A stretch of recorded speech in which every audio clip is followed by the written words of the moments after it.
Good morning students. Next நம்ம பார்க்கக்கூடிய question focal length of lenses in contact. அதாவது ஒன்றை ஒன்று தொட்டு கொண்டுள்ள இரண்டு லென்ஸுகளின் கூட்டமைப்பின் குவியத்தூரம்.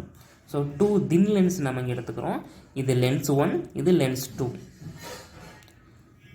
ஸோ இந்த லென்ஸை ஏரில் பிளேஸ் பண்ணுறோம். அதாவது இது N1, N2, N2, N1.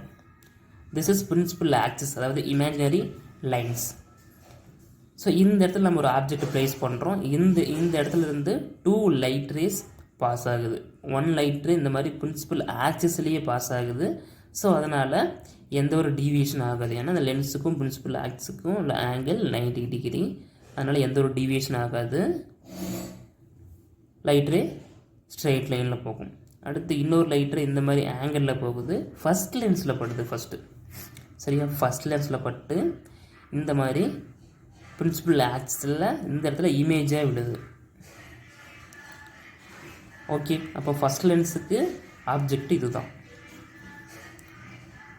இதில் இந்த போலுக்கும் ஆப்ஜெக்ட்டுக்கு இடையே உள்ள டிஸ்டன்ஸ் யூ, போலுக்கும் இமேஜுக்கும் இடையே உள்ள டிஸ்டன்ஸு வி டேஸ். இங்கே ஐ டேஷ், அதனால் வி டேஸ். இது ஃபஸ்ட் லென்ஸு. அடுத்து செகண்ட் லென்ஸில் அந்த லைட் ரே பட்டு, அதாவது செகண்ட் லென்ஸுக்கு எது ஆப்ஜெக்ட்னு பார்த்தீங்கன்னா இது நல்லா தெரிஞ்சுக்கணும். செகண்ட் லென்ஸுக்கு எது ஆப்ஜெக்ட் பார்த்தீங்கன்னா இது ஆப்ஜெக்ட் கிடையாது. ஃபஸ்ட் லென்ஸோட இமேஜ் தான் செகண்ட் லென்ஸுக்கு ஆப்ஜெக்ட். ஓகேவா, ஃபஸ்ட் லென்ஸோட இமேஜ் தான் செகண்ட் லென்ஸுக்கு ஆப்ஜெக்ட். அப்போ அந்த செகண்ட் லென்ஸோட இமேஜ் இங்கே கிடைக்கும். அதாவது நான் உங்களுக்கு முன்னாடியே சொல்லியிருப்பேன், லென்ஸ் மேக்கர்ஸ் ஃபார்முலான்னு நினைக்கிறேன், அதில் சொல்லியிருப்பேன். அதாவது இந்த இடத்துல ஒரு மிரர் ப்ளேஸ் பண்ணிட்டோம். இந்த இடத்துல நீங்கள் நின்று பார்க்குறீங்க. அப்போ இந்த மிரரில் தெரியுங்களா, இது ஆப்ஜெக்ட், இது இமேஜ். அதுவே இன்னொரு மிரர் அங்கே வைக்கிறோம். அப்போ இதுலேயும் இமேஜ் தெரியும். பட் எதிலிருந்து இது வந்து ஃபஸ்ட் லென்ஸ் நம்ம எடுத்துக்கலாம், இது செகண்ட் லென்ஸ் நம்ம எடுத்துக்கலாம். அப்போ இந்த ஃபஸ்ட் லென்ஸில் இருக்கிற இந்த இமேஜ் தான் செகண்ட் லென்ஸில் தெரியுது. ஓகேவா, அப்போ ஃபஸ்ட் லென்ஸுக்கு ஆப்ஜெக்ட் இது, செகண்ட் லென்ஸுக்கு ஆப்ஜெக்ட் இது கிடையாது. அப்போ எது, ஃபஸ்ட் லென்ஸில் இருக்கிற அந்த இமேஜ் தான் செகண்ட் லென்ஸுக்கு object.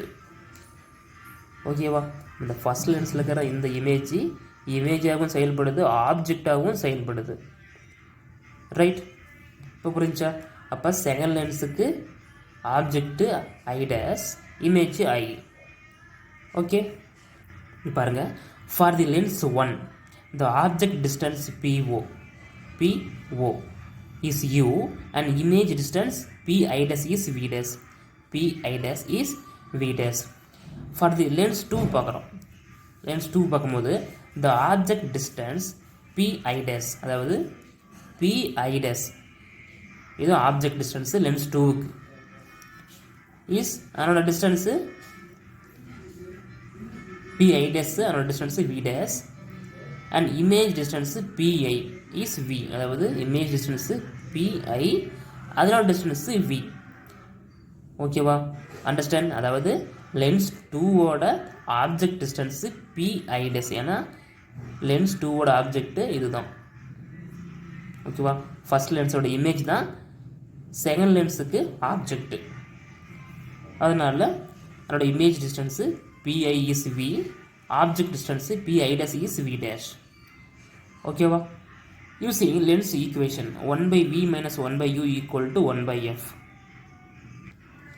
This is lens equation. So இந்த ஈக்குவேஷனை வச்சு நம்ம ஃபஸ்ட் லென்ஸுக்கு பார்த்தோம்னா 1/Vங்கிறது இமேஜ் டிஸ்டன்ஸ், பட் லென்ஸ் 1க்கு image distance V dash minus 1/U, யூங்கிறது ஆப்ஜெக்ட் டிஸ்டன்ஸ். இது ஃபஸ்ட் லென்ஸுக்கு, அதனால் object distance U equal to 1/F1, அதனோட ஃபோக்கல் லென்த்து F1 எடுத்துக்கலாம், ஏன்னா இது லென்ஸ் 1. Equation number 1. இதில் லென்ஸ் 2 பார்க்குறோம்.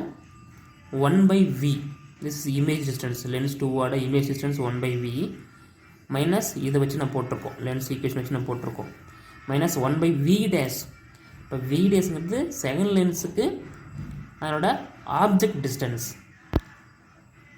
ஓகேவா, V dash தான் செகண்ட் லென்ஸுக்கு object distance equal to 1/F2. Equation number 2 ரெண்டையும் நம்ம சம் பண்ணோம்னா 1/v dash minus 1/u plus 1/v minus 1/v dash equal to 1/f1 plus 1/f2. அந்த 1/v dash minus 1/v dash கேன்சல் ஆயிடுச்சுன்னா ப்ளஸ் அதாவது 1/v minus 1/u equal to 1/f1 plus 1/f2. Equation number 3. Then இங்கே என்ன பார்க்குறோம் நம்ம 2 லென்ஸ் பார்க்குறோம். அந்த 2 lens both lens are act as a single lens. அதாவது சிங்கிள் லென்ஸை ஆக்ட் ஆச்சுன்னா ரெண்டும் ஒட்டி தான் இருக்குது.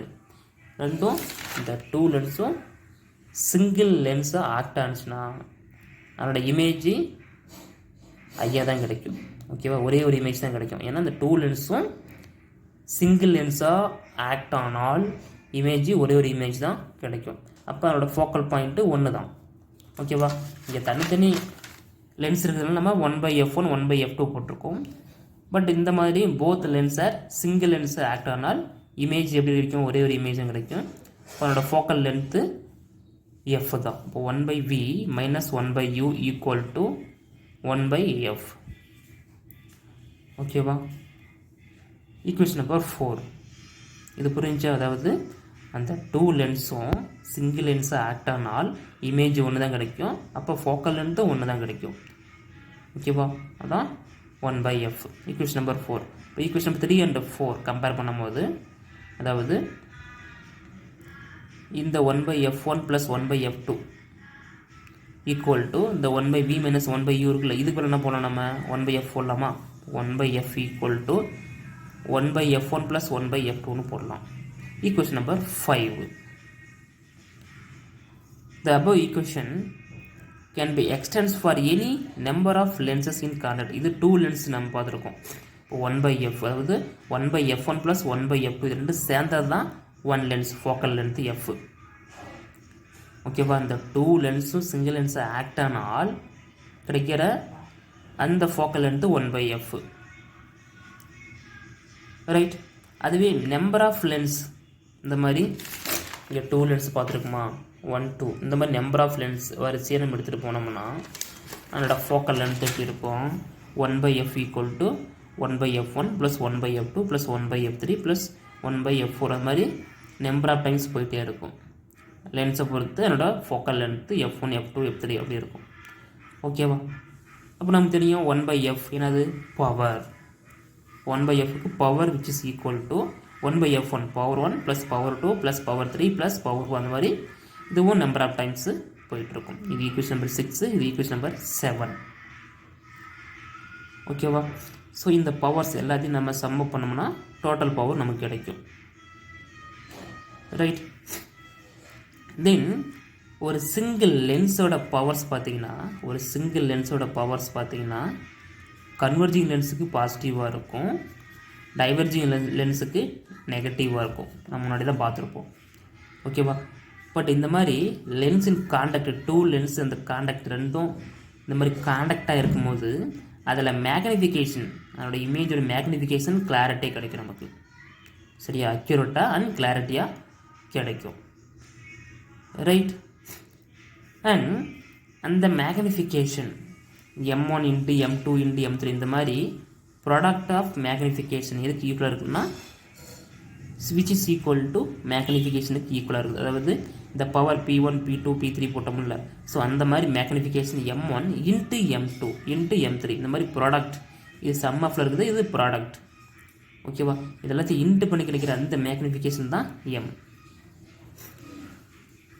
ஓகேவா, அப்போ ஒரு சிங்கிள் லென்ஸுக்கு கன்வர்ஜிங் லென்ஸு, அதாவது ஒரு கன்வர்ஜிங் லென்ஸோட பவர்ஸ் பார்த்தீங்கன்னா பாசிட்டிவாக இருக்கும், டைவர்ஜிங் லென்ஸோட பவர்ஸ் பார்த்தீங்கன்னா நெகட்டிவாக இருக்கும். பட் இந்த மாதிரி லென்ஸின் காண்டாக்டில் பார்த்தீங்கன்னா அதோட மேக்னிஃபிகேஷன் கிளாரிட்டி அண்ட் அக்யூரேட்டாக கிடைக்கும். ஓகேவா, ஸோ இதுவும் 3 மார்க் ஆர் 5 மார்க் கேட்பாங்க. ஸோ பொறுமையாக பாருங்கள். ஓகேப்பா, தேங்க்யூ.